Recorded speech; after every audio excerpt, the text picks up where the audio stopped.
Hi everyone, Jackalope Productions here. That's my name and I'm sticking to it.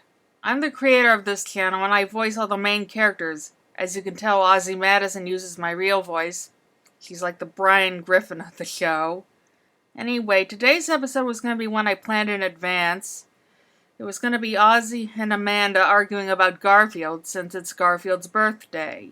It would be a whole episode about the pros and cons of Garfield. It was going to be really funny. So what happened? Well, reality happened. See, today is also Juneteenth, today African Americans celebrate the end of slavery. And with all the Black Lives Matter protests going on, I realized it would be extremely privileged of me to carry on with such a frivolous episode.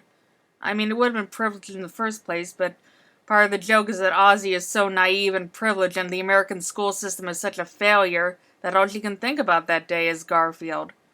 But right now, that's just not funny. I just can't do it with a clear conscience. And I couldn't do a straight-up Juneteenth episode because, first of all, I try to keep this channel mostly lighthearted and slavery is a serious subject. But more importantly, I'm white. And the story of slavery is not my story to tell. Look, when I started the 3D crew at the beginning of this year, the plan was going to be just the kids being smart-alecky about pop culture and maybe the election. I had no idea the country would fall into a crisis this bad. But this is the result of hundreds of years of racism and oppression.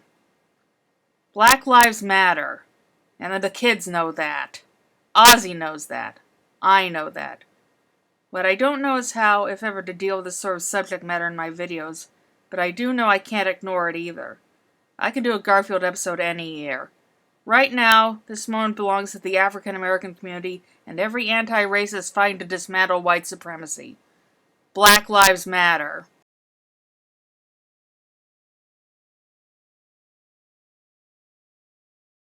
You know, Garfield Eats says Black Lives Matter, but the actual Garfield Twitter has stayed noticeably silent about this, despite being owned by Nickelodeon, who has otherwise done a really good job during all this.